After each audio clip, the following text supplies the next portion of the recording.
Hey, let's play Dragon Force 2, Part 9. Alright, in this episode, we're going to be finishing up what's left of Averus and Highland's forces. But we're not just yet, because he's going to send out what's left of his troops. And, you know, that's what they like to do. Whatever they can do to delay the inevitable. So first up to bat is Helena, who declined to join us earlier. I think this is going to be our first look at a knight general, actually, on horseback, so this will be fun. They're usually very strong units, have interesting assortment of spells. It's a bit eclectic what they have sometimes. So, she's one of the bloodthirsty generals. She's all about spilling it and drinking it, probably. I mean, she almost looks a bit like a vampire, doesn't she? Kind of, sort of. Something undead or not quite kosher. Yeah, look at that. She'll slaughter the creatures of this land. So, you know what? Actually, she might have some dark elf in her. Now that I look at her portrait better. There are a lot of generals in this game. Well, maybe not a lot, but there's a decent number of generals who have dark elf, just like Bart's, the leader of Pandaria. You can usually tell by looking at them, but sometimes at a quick glance it's kind of hard to tell. I'll point them out as we go. Some of them tend to lean more towards their dark elf heritage, meaning they're a little bit more anti-nature, anti-human, anti-Legendra, basically. Legendra being the name of the continent, by the way, or country. I don't know if I've spoken on that enough. I guess it would be a continent, actually, with each of these nations considered a country. I think that would be fine. Let's see what she's using. Okay, I think that's our first look at Undyne, which is, again, like Trident's daughter from the first game. Nowhere near as potent as it was in that game. It's definitely been watered down a little bit. But used effectively against high number of troops, it can still do a decent bit of damage. But yeah, some of them lean more towards their dark elf side, and there are those who lean more towards their human side. And that's the big dilemma with Bart. You know, he's torn between both sides, and you know, he wants to help both sides find a better life, but they're at war. There's a big conflict brewing right now, and, you know, it's a big moral dilemma for him. But again, this adds to what makes him an interesting character. You know, it's not just your run-of-the-mill story or your run-of-the-mill happenings, but we're not spoiling anything with that, because the more I think about it, the more I'm looking forward to showing off Bart. He is a great character in every way, and it'll be fun to use him again. And it'll give me an excuse to revisit his story again, because I've only played through his campaign once. Now, I guess this will probably be my third time running through his, so after this, I definitely will be giving the big guy a break, seeing what the other monarchs have to offer. And back to the fight here. Let's see what happens. We're going to a duel, and we're in a good position. Oh, you're gonna what? You're gonna, oh, all right. Now you just gotta back it up. See, that's the tough part, though. Yeah, words. See, it's easy to say a thing, but to do it, that's a whole nother thing. And no matter what anyone says, actions will always speak louder. Always. So hopefully this is picking up okay. Not to, you know, keep going over and over the same thing again, but long story short, this is a very old laptop. It's been a trooper, though, I tell you. I'm very happy with it. I'm very thankful for it. It's been doing an amazing job overall. But I think I'm just going to have to, you know, bite down and fork out some cash for a new laptop.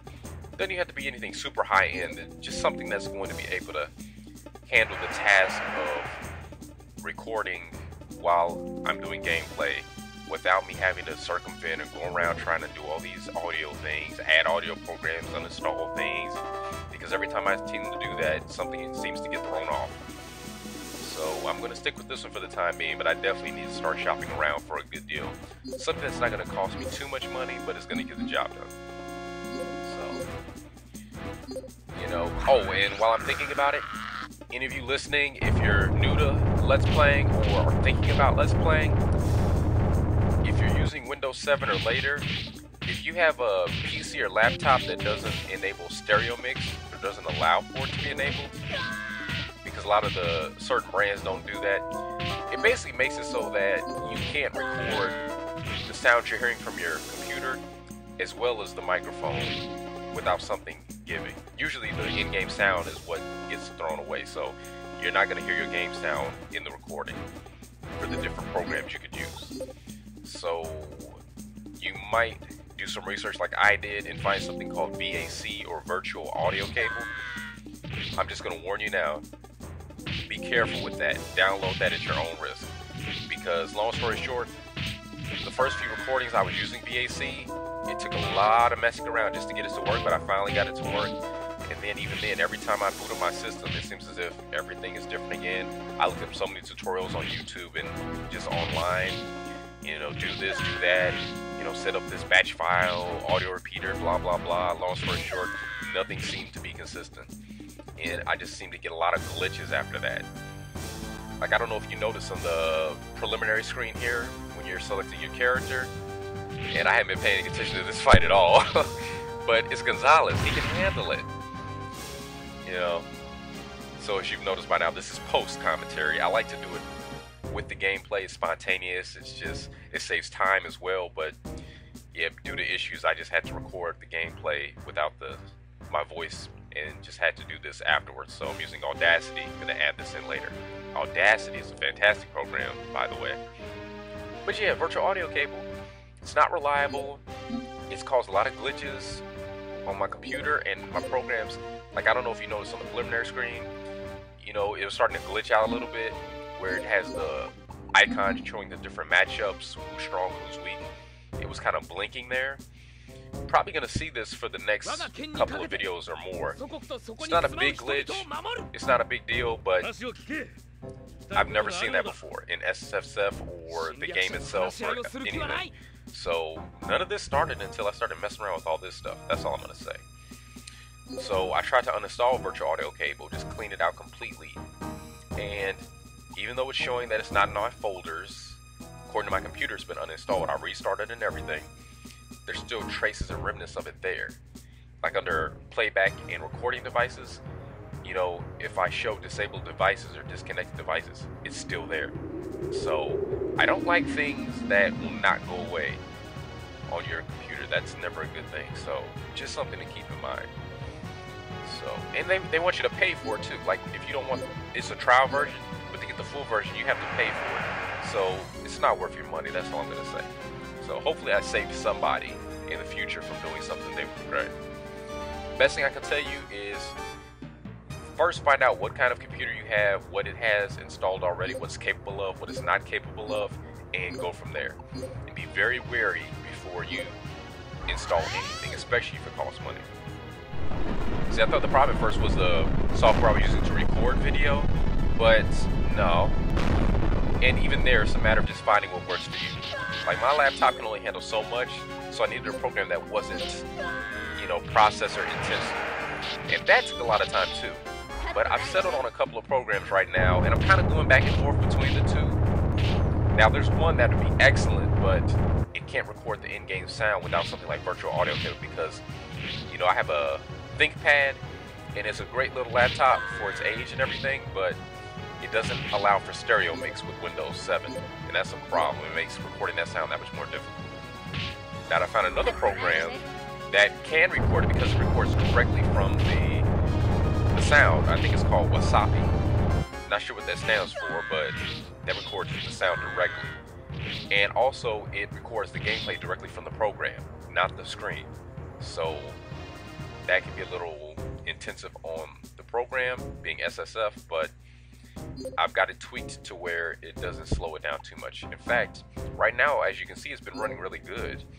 In fact, the gameplay is running slightly faster than it would on an actual Saturn, so it looks very smooth. I'm quite happy with that. Outside the little icon glitch there, really have no complaints right now. Hopefully I can figure out how to record the mic and the game sound together again without slowing down the system or the program, because I don't want to make a habit of recording in post. Like I said, I like to go on the fly. It makes things more dynamic. I like not knowing what's going to happen before it does. And the biggest thing for me personally, just saves so much time. There's only so much time in a day. The days fly by so fast now, and there's so much going on. I like to stay busy. I have a lot on my plate. So anything I can do to add more time to my day is appreciated. stick to my 1 a day here, so you know, I might even slow it down to 1 every 2 days, but I'll do my best to do it daily. We'll see how it goes. So back to the fight here. I unfortunately was so wrapped up in what I was talking about, I completely talked over his dialogue, I'm pretty sure, so I hope you can hear it okay. I do apologize about that. And you know, I might even go back in editing and quiet my voice down a little bit there, just so we can hear Averus a little bit better. But you know, if I remember correctly, he was basically just being an idiot, saying, you know, oh, I'm gonna attack you, you're invading me, ah! And Gangas is like, wait, I just want to ask you something. He's like, no, invaders, ah!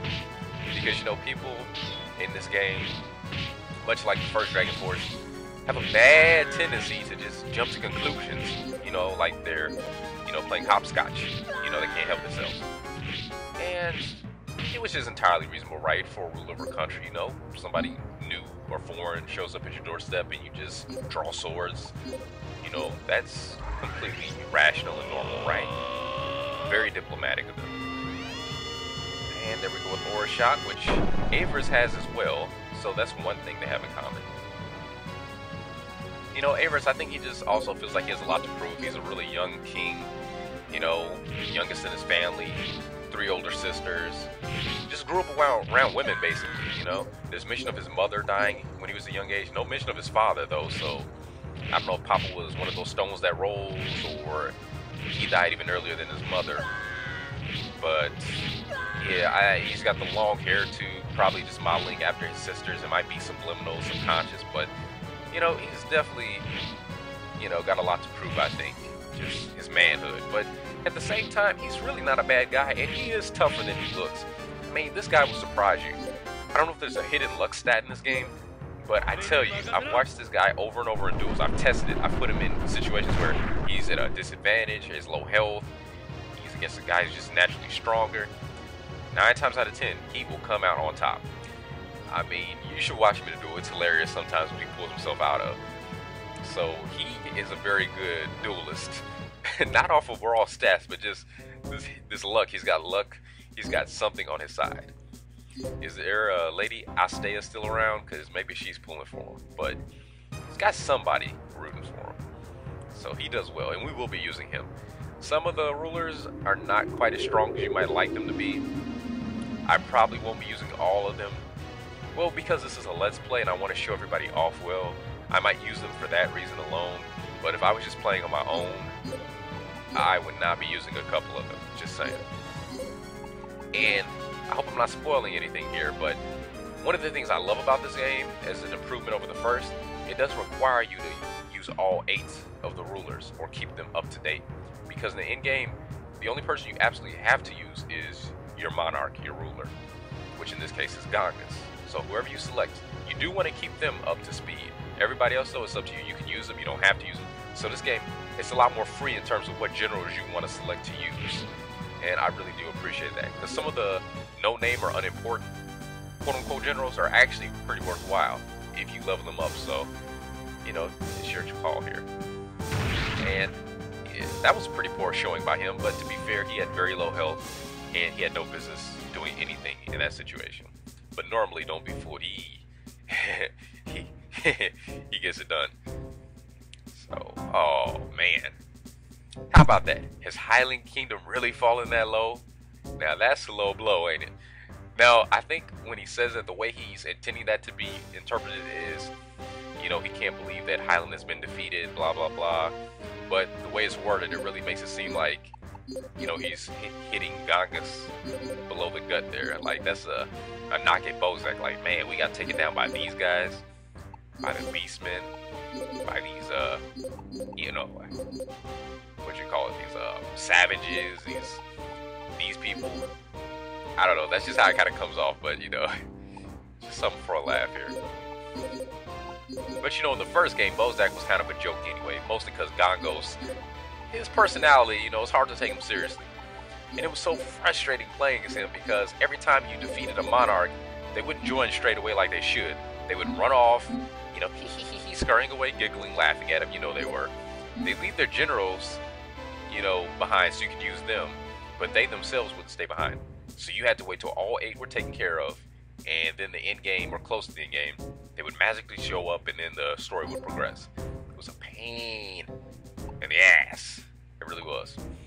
But see, Gangas, you know, he's not a joke character in this game. There is a comic relief general in this game, but it's not Bozack this time. It's somebody else's burden to bear.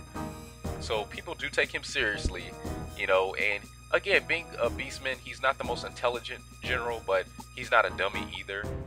And he does have an intuition as a student in certain areas, so people do take him seriously. They listen to him. You know, a couple of them even befriend him very well, as you'll see as the game progresses. So he doesn't have any problems getting other rulers to join him, fortunately. So that's good. I'm glad they didn't just copy paste the same scenario from the first game. So again, that's another thing Gangas has going for him. So Averus should join us straight away in the next domestic affairs. We'll see. Now, unfortunately, even though we defeated Averus, you know, we still got to clean up what's left of Highland. If I had waited till domestic affairs and been patient, they might have joined outright. There's a chance that someone like Fiona would have gone rogue, since she's not a starting Highland general. I'm not sure. Now, even though this is going to make this video much longer, which you probably already noticed by now looking at the account there, I've decided I just want to take care of all these remaining castles in the same turn. I just want to get it all taken care of. So this is going to be a longer video than usual.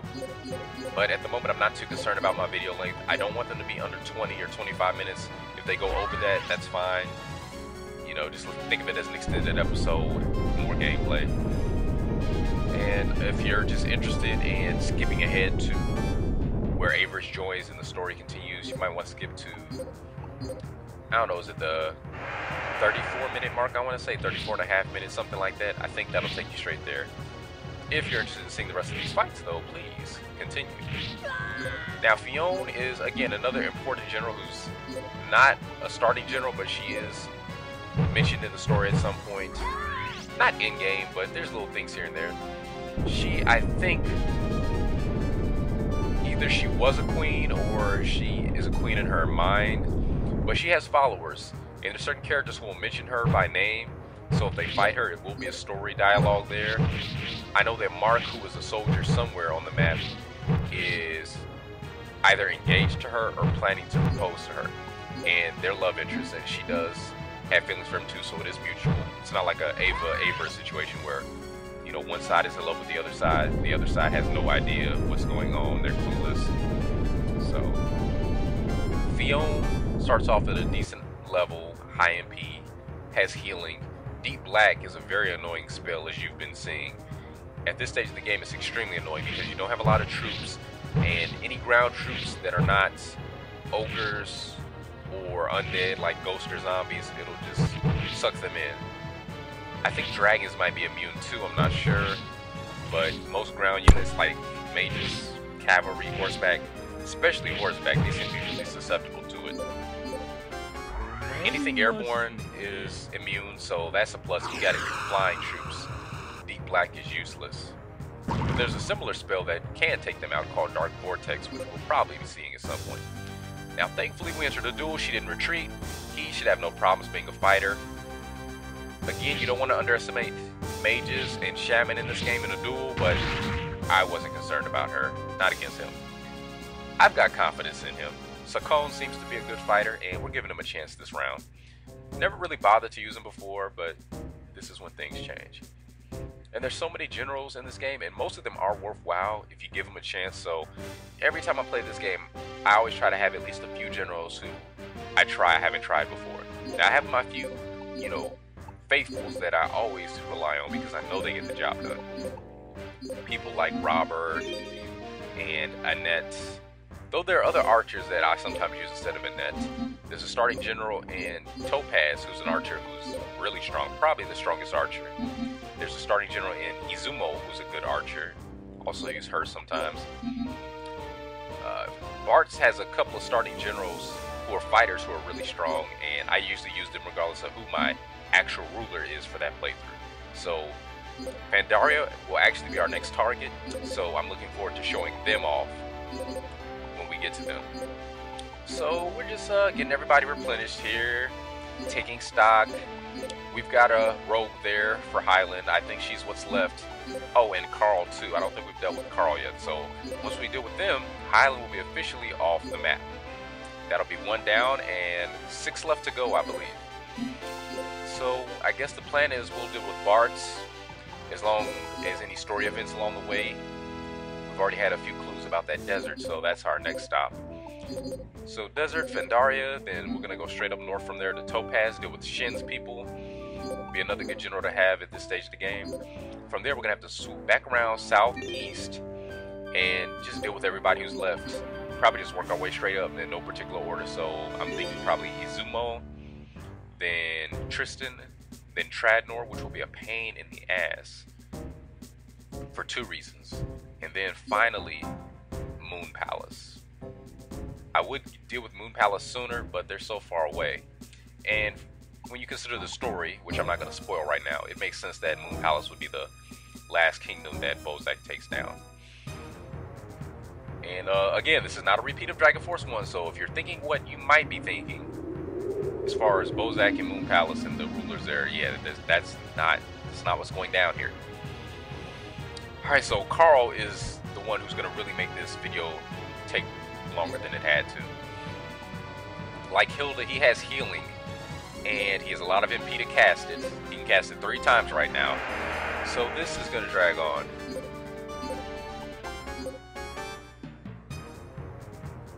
Bender has a decent amount of MP, but the problem is I don't want to just throw out all his offensive magic because it's not quite enough at this stage to kill Carl outright. And even if it was, before I could get off the hit that would finish it, I know he would cast healing on himself and negate the damage I just did. So we're going to play this smarter. We're going to play this longer. This is going to take longer, but it's going to be smarter. What we're going to do is first do what we can to take down his troops. Leave just him. We'll see how the Mox do. Again, Mox in this game, it feels like I'm saying that weird in the recording, like I'm just coming off a little funny, like I'm not saying the word all the way, but Mox, you know? Mox. It's kind of a funny word when you're saying it, but I don't think they're very effective against soldiers, so I don't think they're going to survive this. I want to have as many of my mages live as possible, because as long as I have at least 1 mage alive, because this fight is not going to conclude here, there's going to be a draw. So when we go into round 2, I can station my mages on standby like I have right now. As long as he doesn't have any mages left to take care of mine, we should be okay. I just need 1 to whittle him down. Because what I'm going to do is get him as low as possible. Then when he's in the red, hopefully when he's got enough to 1 hit, I will cast Flame Shot with Bender. But if I leave him with even a sliver of health, he will cast healing and it will be pointless. So unfortunately, I'm just going to have to sit on my MP right now. And his mages are being pretty dumb right now. They're not regrouping or trying to engage us in any way. They're just stuck on standby, which is fine. I moved my Mox forward because actually his soldiers were all taken care of. Bender probably took care of most of them himself, honestly. Again, you want to rely on your generals a lot more in this game to take care of enemy troops than in the first one. That's usually better for you and your troops. So the Mox will not be around for much longer, but that's fine. He has a few mages that he's sending forward, which is great because I can finish them off, I think. And he's not even going to cast healing yet because he's smart, he's saving it. Because healing actually replenishes most of their HP. At this stage, probably all of it just about. So there's no point in casting it now. I don't have anybody who can cast silence on him to prevent it. And silence isn't as useful as it could be anyway because it silences both generals in battle, so you might keep them. Oh, he didn't want to fight there. Oh, come on, Bender, have faith. I wouldn't send you out there to die.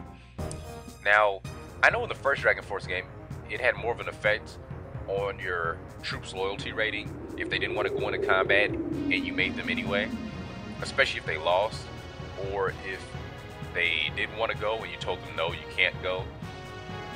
But in this game, I have yet to see somebody whose loyalty rating goes up or goes down based on my choices. I don't know if that's because I'm making good choices, it's because they're winning the fights that I send them in that they don't want to go into. But, you know, I haven't seen that yet. I think this game is a lot more forgiving in that area in general as far as deserters. I haven't had anybody, again, desert me in any campaign yet, so I guess it takes a lot. You have to be really abusive or really neglectful for that to happen. So we're sending our last few troops forward. He's sending his last couple of troops forward, and that's good. Bender is at very low health right now. He's under 20. Don't let the bar fool you again. Possibly under 10 at this point, but mages don't do a lot of damage, and that's just to keep them from being overpowered, I'm sure, because again, the fact that they attack from a distance and they can stand by and regroup, disperse, it's a very potent combination, which we're using to effect here. And I try to get it to where I have a mage on either side of him so that they can both attack at the same time without taking a hit, but I don't have enough troops to get the formation going quite the way I want to, so I think I'm going to have to settle for the one here. And again, it's just all in the interest of speeding things up, because this is already taking too long, isn't it? But we got him in the red. It's only a matter of time until he uses healing. Now I'm going to attempt to use Flame Shot now, because he has a decent amount of bar left, but I know his HP isn't high overall, so I'm hoping this is enough, and it won't be enough. Oh, he's probably got 1 HP right there. It's very annoying. Oh, well, maybe 5. Because the mages are weak, it wasn't enough to finish him off. I tried though, that was a good attempt, it wasn't enough. And as you can see there, he used healing, which is what I was trying to avoid. But I'm not going to make that same mistake twice if I can help it. I'm going to try to get him slightly lower in the red, then use Flame Shot again. And I don't think we're going to be able to do it in time, because the clock is going down, it's under 20. Yeah, no point in using that yet. I want to get them closer, just again, to try to expedite the process, but there's no avoiding it. We're going to have to go into round 3 here, and this is very aggravating. Just so much time spent, but no getting around it.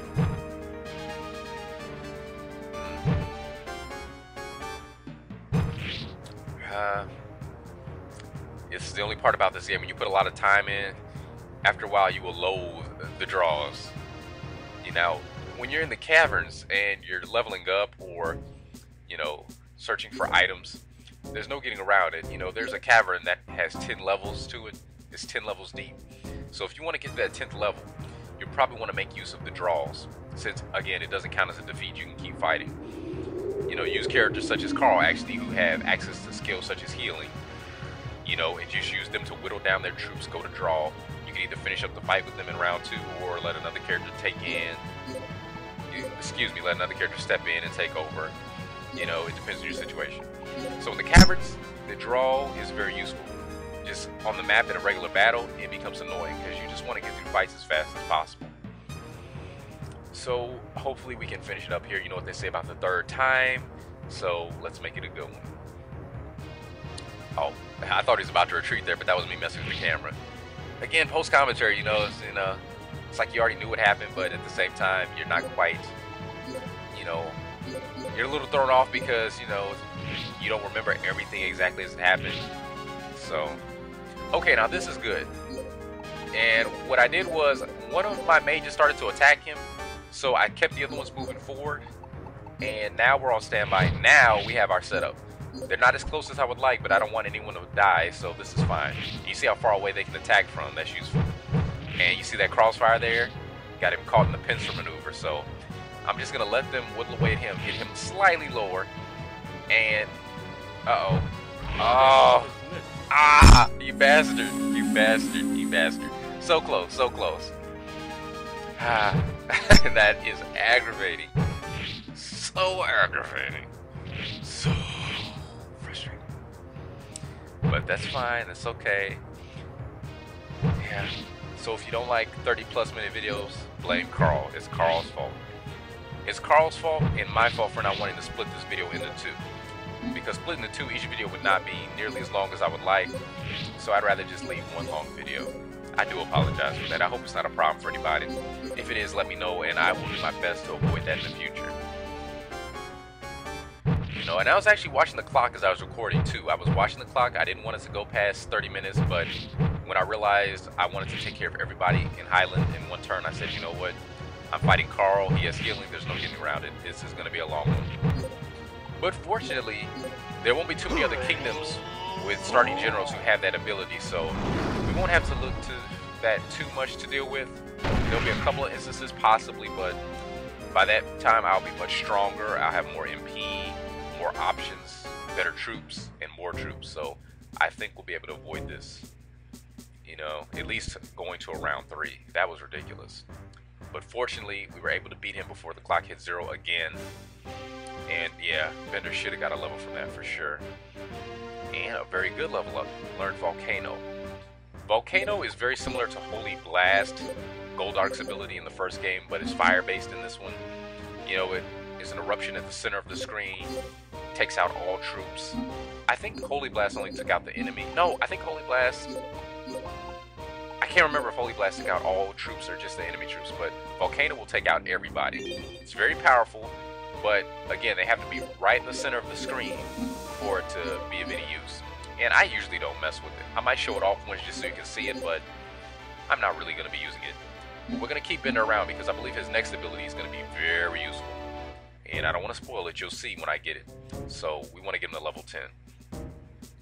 Most of the good characters in this game will get a useful ability at level 10, so you'll want to get characters to level 10 that you plan on using as soon as possible. And there's some who you have to hold out until as far as level 15, because in this game you can go beyond 3 abilities. Dragon Force 1, it was no point leveling someone up past 10 because at level 10 they learn their 3rd and final ability. Some characters didn't even learn 3 abilities, so beyond that point it's just to get them better stats, but they're not going to learn anything. In this game, characters can learn 4 or even 5 abilities. It depends on the character.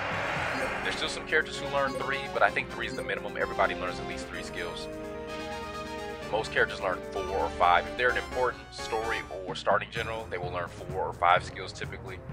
And the 8 monarchs are capable of learning 6. So that's really good, you know. It adds a lot of options. It makes the game more exciting. Keeps the gameplay interesting because there's a lot more you can do in battle as far as dealing with the enemy and taking out troops. And Fred, again, is going out with her trusty Gaia break. I think this is her signature skill. She whips that out more than anything I've seen. And she's not the best, but she's a good general. Earth element, which is interesting for a fighter. And we do want her. I don't know if I'm going to be using her in this playthrough because I've used her extensively in the past.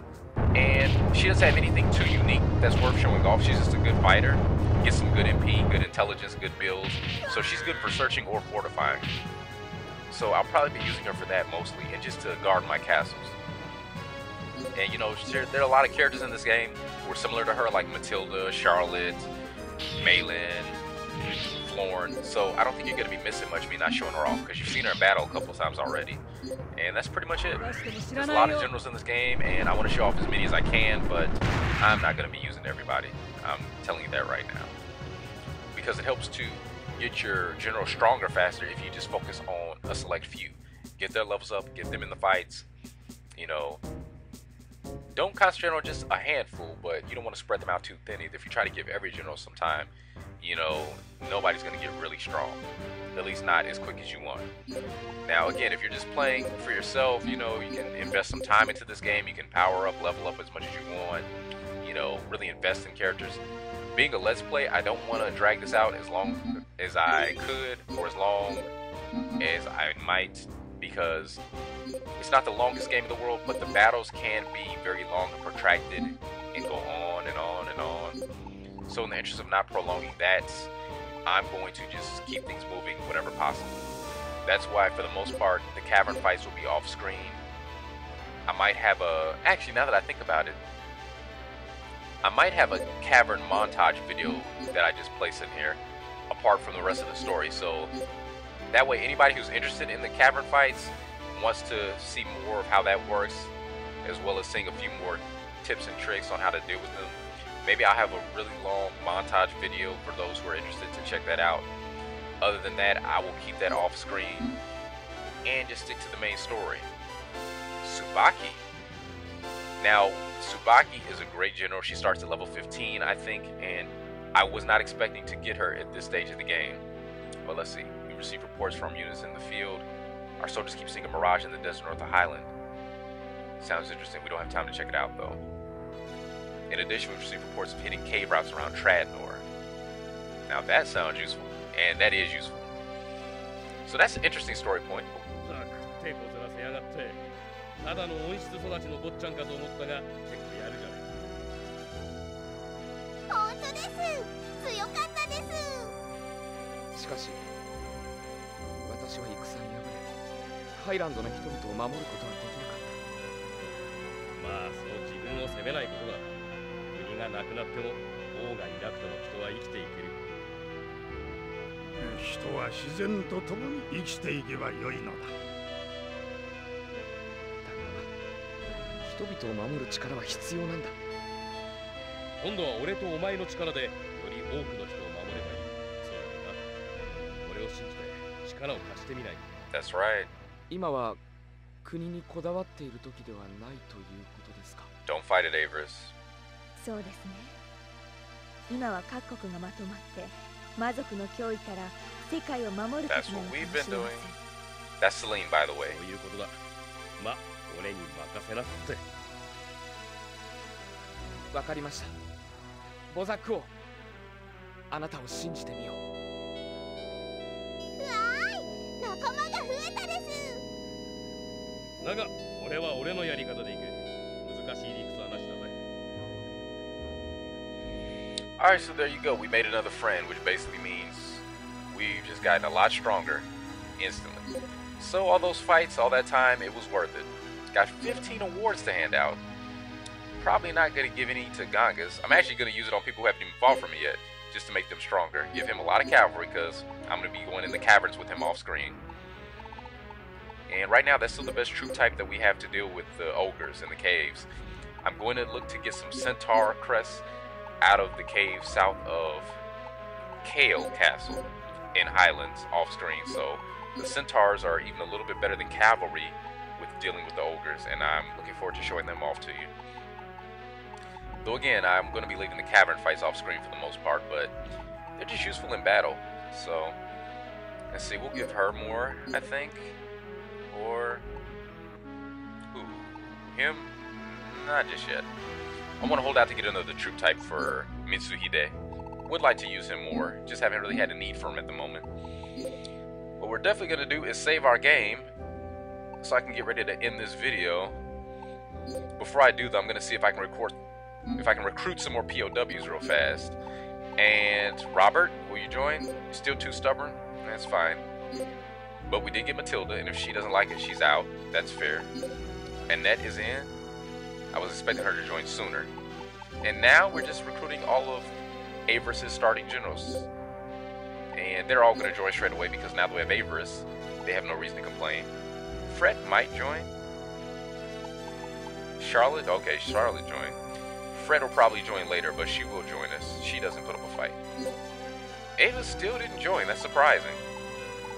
And yeah, she usually makes you ask a few times like Robert. Yeah, Fred will join us soon. She made it pretty clear. She will not join. I don't know why I clicked her. Helena might eventually. Robert's definitely going to join soon. Again, these are things that might happen off screen when I'm fighting in the cavern. So in the next video, I will definitely update you on what's changed and what we've done. So until next time, this has been part 9. Thanks for watching. See you soon.